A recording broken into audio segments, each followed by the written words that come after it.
বলিউডের জনপ্রিয় অভিনেত্রী প্রিয়াঙ্কা চোপড়া একটা সময় চুটিয়ে কাজ করেছেন, চুটিয়ে প্রেমও করেছেন। তবে এর মধ্যেই আবার হলিউড ইন্ডাস্ট্রিতে পাড়ি দিয়ে সেখানেও গান, ছোট পর্দা, সিরিজ ও ছবিতে কাজের পাশাপাশি রিয়েলিটি শোয়েও যোগ দিয়েছেন অভিনেত্রী। কোয়ান্টিকো, বেওয়াচ, দ্য ম্যাট্রিক্স রিসারেকশন এবং সাম্প্রতিক সিরিজ সিটাডেল, হলিউডের প্রতিটি কাজে দর্শকদের প্রশংসা কুড়িয়েছেন প্রিয়াঙ্কা চোপড়া। অভিনেত্রী এখন আন্তর্জাতিক তারকা। যদিও একটা সময়ে মায়ানগড়িতে তার দীর্ঘ কর্মজীবনে নানা কুপ্রস্তাবের মুখে পড়তে হয়েছে তাকে। সেটি এমন সময়ে যখন তিনি একেবারে নতুন। সেই সময়ে কাজ দেওয়ার নামে প্রিয়াঙ্কার অন্তর্বাস দেখতে চান পরিচালক। তাও একবার নয়, ৪-৫ বার অভিনেত্রীর অন্তর্বাস দেখার আবদার করে বসেন পরিচালক।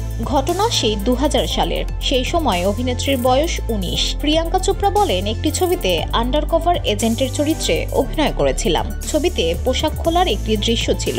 সেখানে বেশ কয়েকটা পোশাক পরতে চেয়েছিলাম আমি, কিন্তু পরিচালক নারাজ। তিনি বলেন, পরিচালক বলেছেন তোমার অন্তর্বাস দেখাতে চাই, তা না হলে কেউ ছবিটা দেখতে আসবে না, সামনের সিটে বসে থাকা দর্শকও দেখতে চাইবে না। প্রিয়াঙ্কা চোপড়া বলেন, যে ভাষা ও ভঙ্গিতে পরিচালক কথাগুলো বলেন তাতে অভিনেত্রী স্তব্ধ হয়ে যান।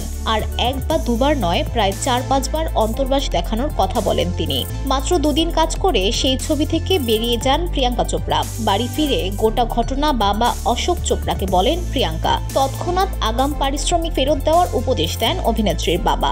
ভেবেছিলেন আর সিনেমা করবেন না, কারণ তিনি এসব ঘটনার সম্মুখীন হতে চান না। কিন্তু প্রিয়াঙ্কা শেষমেশ হাল ছাড়েননি। নিজের আলাদা একটা পরিচয় তৈরি করতে সক্ষম হয়েছেন।